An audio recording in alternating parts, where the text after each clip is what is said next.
তুই যে সেটেলমেন্ট হতে পেরেছিস এটাই তো ভাগ্য। বৌদির তো বয়স কম, পুরো জীবন পড়ে আছে সামনে। ওকে বরং বিয়ে দিয়ে দাও।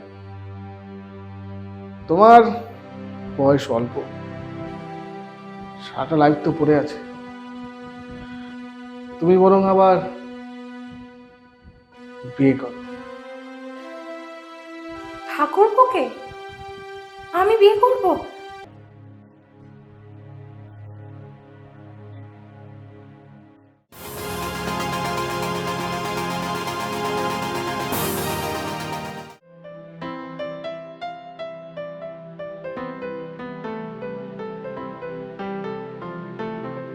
অজয়, আয় আয়, বস বস।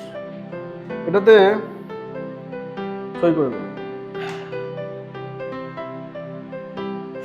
সই? এটাতে? কিন্তু এটা দেখ, যেটা বলছি সেটা কর। কিন্তু দাদার অবর্তমানে এই চাকরি তো বৌদির পাওয়ার কথা। হুম, তা ঠিক, কিন্তু ও কি চাকরিটা করে সামলাতে পারবে? তার চেয়ে বরং তুই যদি চাকরিটা করিস তাহলে অন্তত এই সংসারটা বাঁচবে। দাদার চলে যাওয়াটা আর তাছাড়া অন্বেষা চাকরিটা করলে সংসার সামলাবে কে? ওর মতো মেয়ে সুন্দরভাবে সংসারটাকে হ্যান্ডেলিং করে চালাচ্ছে। বাবা, আর একবার ভেবে দেখো, আমি কি চাকরিটা... হ্যাঁ, তুই কর চাকরিটা, তোর এম কম, তোর যোগ্যতা বেশি, কর।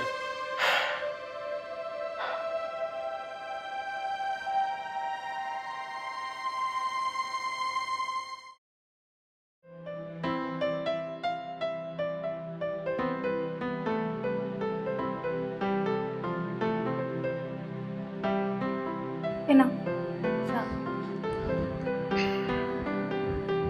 বৌদি, দাদার অবর্তমানে চাকরিটা আমি করছি। সেই ভালো, আমার আর চাকরি, তার থেকে ভালো তুমি চাকরিটা করো। বৌদি, একটা কথা। হ্যাঁ বলো। তোমার বয়স অল্প, তুমি বরং আবার বিয়ে করো। এই বিধবার সাজ তোমাকে মানায় না।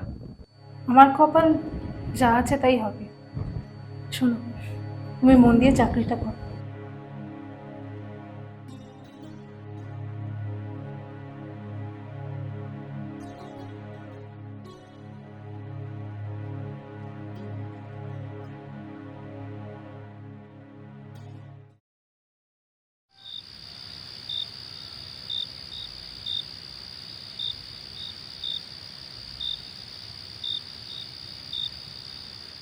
আরে কে, চাকরির প্রথম দিন কেমন কাটলো? ভালোই, তবে চাকরিটা করতে পেরে চিন্তামুক্ত হলাম। এখনকার যুগে চাকরি পাওয়াটা ভাগ্যের ব্যাপার। তুই যে সেটেলমেন্ট হতে পেরেছিস এটাই তো ভাগ্য। কোথায় আর ভাগ্য, দাদা অকালে মারা গেল, তার জন্য... কিছু পেতে গেলে কিছু দিতে হয়। বাবা, একটা প্রস্তাব ছিল। বল। দেখো, বৌদির তো বয়স কম, পুরো জীবন পড়ে আছে সামনে। ওকে বরং বিয়ে দিয়ে দাও। হ্যাঁ, কথাটা মন্দ না। বাপ মা হারা মেয়ে, সত্যি ঠিক কথাই বলেছিস। তাই হোক, আমি বরং বোমার সঙ্গে গিয়ে কথাটা বলি। হুম, তুমি তাই করো।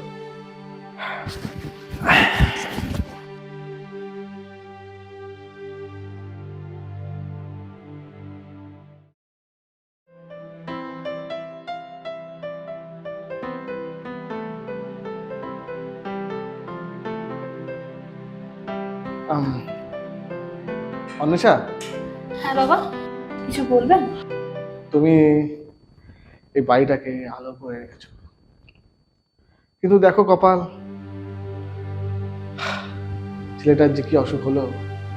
থাক, আপনি এসব মনে করে আর কষ্ট পাবেন না। বলছি একটা প্রস্তাব ছিল। তোমার বয়স অল্প, সারাটা লাইফ তো পড়ে আছে, তুমি বরং আবার বিয়ে করো। কি বলছেন বাবা?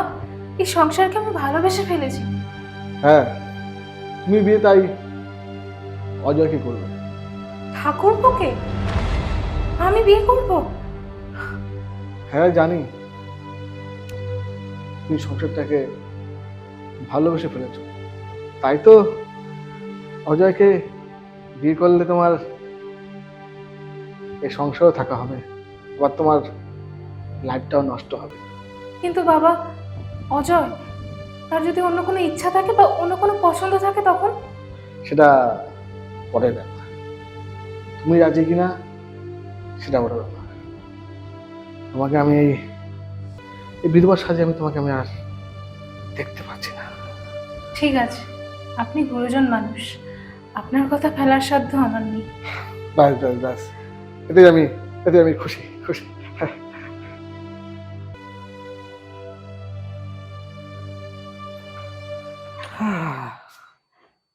এই অজয়, হুম, হ্যাঁ বাহ, ভালোই হয়েছে, শোন তোর সঙ্গে একটা ভালো কথা আছে। বলো। চলো, আমি বৌমার সঙ্গে কথা বলেছি, তা সে বিয়ের জন্য রাজি আছে। বাহ, এ তো খুব ভালো বিষয়। তবে তোকেও একটা কথা রাখতে হবে। বলো, কি কথা? তুই বরং অন্বেষাকে বিয়ে কর, এতে ঘরের বউ ঘরেই থাকবে আর ওর লাইফটাও বদলাবে। কি বলছো এসব আবোল তাবোল? আমি ওকে অন্য জায়গায় বিয়ে দিতে বলেছি, আমার সাথে না। তোমার না বুড়ো বয়সে ভীমরতি হয়েছে।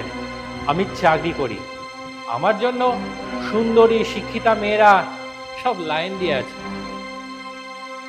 আর আমি একটা সেকেন্ড হ্যান্ড মালকে গলায় নেব? এ তুই কি বলছিস? এ তো তোরই প্রস্তাব ছিল। আরে, আমার সাথে বিয়ে দেবার কথা বলিনি, বলেছি অন্য কোথাও। ওই অলক্ষীর জন্যই আমার দাদা মারা গেছে। ওকে না অন্য কোথায় বিয়ে দাও, আর এই বাড়ি থেকে বিদায় করো।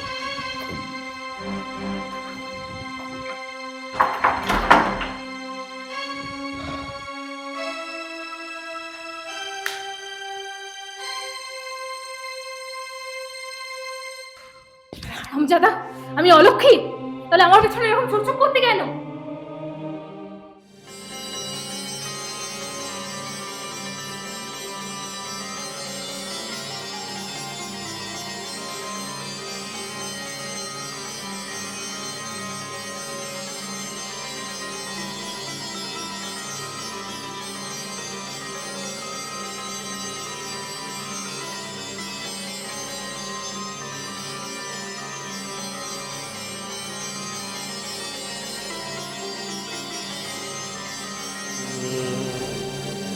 আমারও না তোমাকে পছন্দ ছিল, তাই তো সেদিন।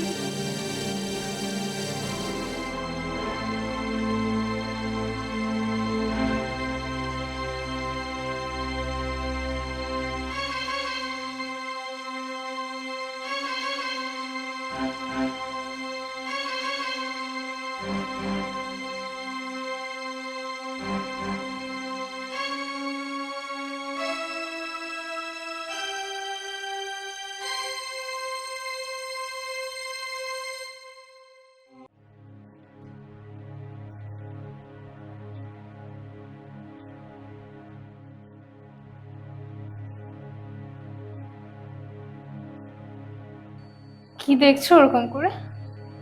তোমাকে। শুধু দেখলে হবে? কাছে এসো। তুমি আর আমি একসাথে থাকবো বলি ওকে আমি প্রত্যেক দিন অল্প অল্প করে আর তারপর মাত্র 2 মাস, 2 মাসের মধ্যেই খেয়ে খতম।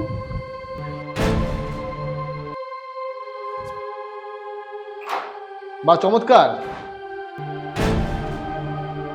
আমি এই কনফেশনটাই চাইছিলাম। এ কি তুমি? পোস্টমর্টম রিপোর্টে বিষের উল্লেখ ছিল, কে কেন কোনো আন্দাজ ছিল না, তাই এই প্ল্যান করা। পুলিশ আসছে। কিন্তু তুমি বুঝলে কি করে? চুল এমনি সাদা হয়নি। একজন একজন নারী পারে একটা ভাঙা সংসার গোছাতে, আর একজন নারী পারে সংসার ভাঙতে।